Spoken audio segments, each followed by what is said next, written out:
pandangan yang lain. Baik. Bisa beri tepuk tangan ya. Jadi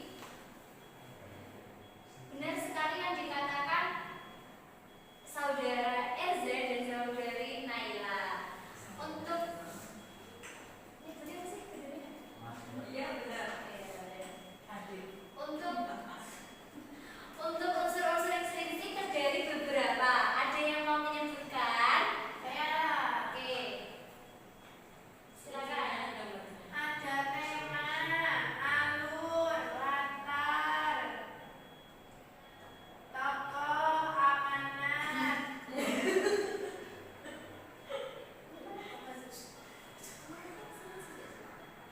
tokoh dan penokohan. Oke. Baik, kita lihat unsur intrinsik tersebut. Ada tema, tokoh dan penokohan, ada latar, alur, sudut pandang, dan gaya bahasa. Serta amanat.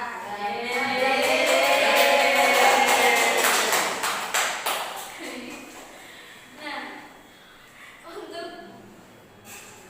apa sih yang dimaksud tema? Tema yaitu pokok atau gagasan utama yang mendasari sebuah cerpen. Contohnya, kalau kancil dan buaya itu temanya apa? Tukaran. Oh, hewan. Iya, Fabel. jenis apa ya? Fabel. Contohnya persahabatan, kekeluargaan, kejujuran, dan lain-lain. Selanjutnya, sebentar. Masih ada iklan lewat ternyata. Nah, untuk tokoh, ada yang mau membacakan pengertian tokoh? Ya, silakan. Lanjut. Sania. Tokoh merupakan pelaku dalam sebuah cerita. Lanjut Bu yang Iya, penokohan. yang poin kedua. Selanjutnya, penokohan merupakan watak atau karakter tokoh yang terdapat dalam sebuah cerita. Baik. Ada yang bisa menyimpulkan perbedaan tokoh dan penokohan? Baik Bu, Baik, silakan. Adik Mas Ika. kalau tokoh itu orangnya atau orang yang diceritakan dalam cerita. Iya. Kalau penokohan itu watak atau sifatnya. Betul. Bisa disepakati? Sepakat.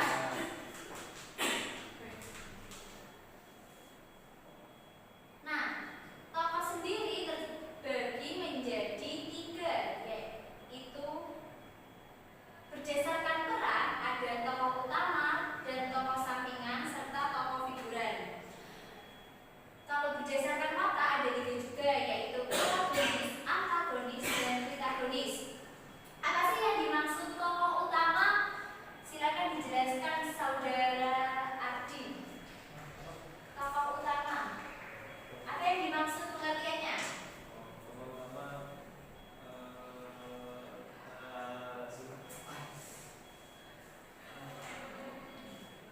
Mungkin bisa dibantu temannya. Oke, tokoh yang sering muncul. Baik. Kalau tokoh sampingan, ada yang mau menjelaskan? Saya Bu. Ya, silakan. Tokoh dalam sebuah cerita yang memiliki peran untuk melengkapi adanya tokoh utama. Sudah. Sudah cukupkan. Dan yang terakhir ada tokoh figuran. Ada yang mau menjelaskan? Oke, baik, silakan.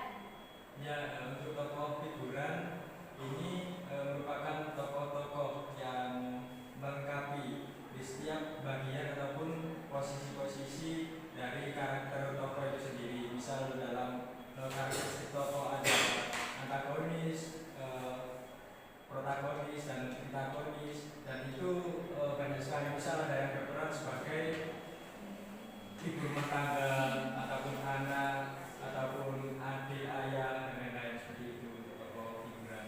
Baik, dapat mencukupkan. Bisa disepakati teman-teman? Ya, Bapak Bu.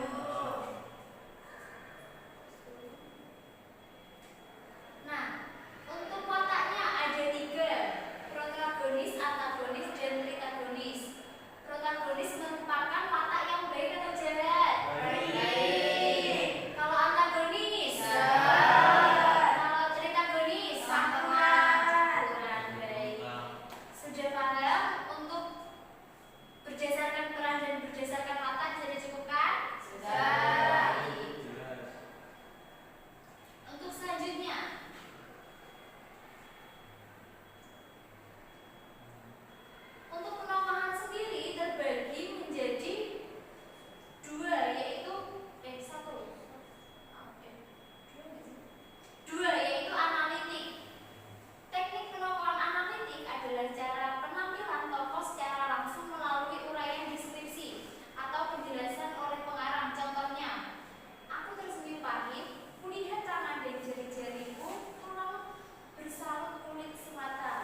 stasiun, di kelas, di dapur, di kebun, dan di lain-lain. Selanjutnya ada latar waktu. Ada yang bisa menyebutkan contoh latar waktu? Sekarang, sedia sekarang, sore hari, setelah itu malam, Nanti sudah tadi. nanti Enggak. Sore. siang. Pagi. Itu sudah ya, ya seperti itu bisa dipahami. Bisa.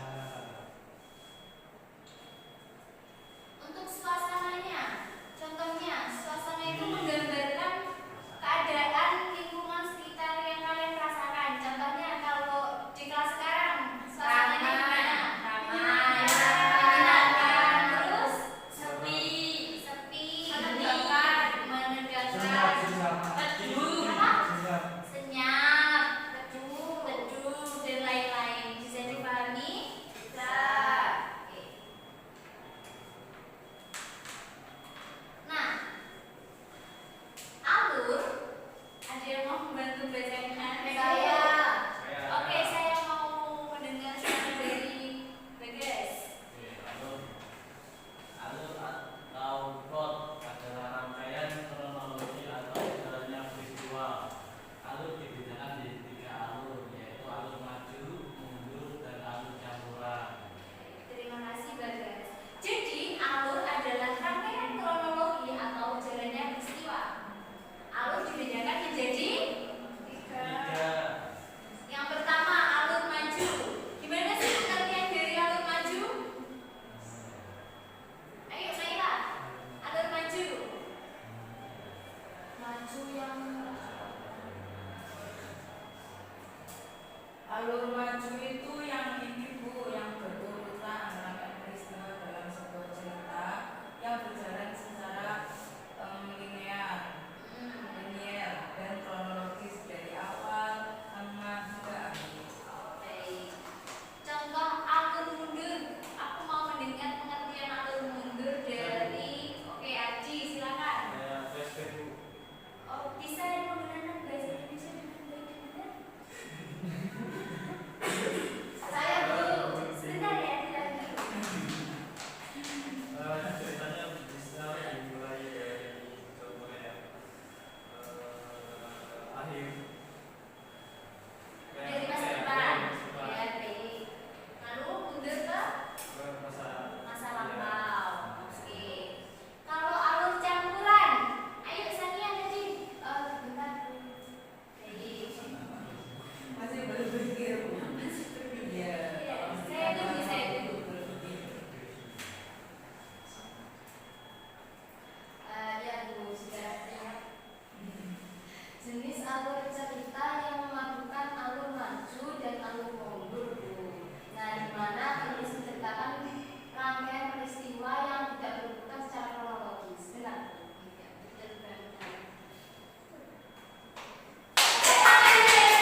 pandang pertama dan sudut pandang ketiga. Nah, sudut pandang pertama tadi sudah dijelaskan oleh adik Mas Rika, yaitu seakan-akan penulis yang terjun di dalam ceritanya tersebut. Nah, yang satu lagi ada sudut pandang orang ketiga. Apa sih sudut pandang orang ketiga ini tersebut? Sudut pandang orang ketiga itu ada dua bu. Yang pertama orang ketiga yang serba tahu. Jadi penulisnya itu menceritakan setiap tokohnya dengan detail karena dia sudut pandang orang ketiga maha tahu. Sama ada orang ketiga yang menceritakan cerita itu. Jadi di situ yang menceritakan itu pemeran dari orang ketiga, tapi menceritakan tokoh utamanya. Itu bu. Baik, berarti yang pertama tadi penulis tidak ambil alih di cerpen, jadi dia nggak masuk di cerpen tersebut. Tapi dia menceritakan segalanya. Ya. Tapi kalau yang ketiga di penulis sebagai dia sih maha tahu itu tadi. Tapi dia terjun di cerpen. Ya. Iya. Oke. Baik. Sudut pandang berisi pandangan atau posisi pengarang terhadap cerpen. Nah, sudut pandang yaitu posisi pengarang dalam cerita, yaitu pada sudut pandang orang pertama atau pelaku utama, dia akan menceritakan aku sendiri. Jadi penulisnya menceritakan sebagai aku. Nah, orang kedua yaitu orang pertama pelaku sampingan. Aku menceritakan orang lain seperti yang dijelaskan adik Mas Rika yang kedua tadi. Nah, yang ketiga, orang ketiga itu dia menyebutkan benar-benar menceritakan orang lain, dia tidak masuk ke cerita tersebut sampai dia menyebutkan dengan nama panggilan kayak Lisa diganti dengan kata dia, seperti itu, ya kan? Ya. Nah, orang ketiga tersebut bersifat serba tahu, baik berupa fisik maupun batinnya, serta terarah secara batin. Terus,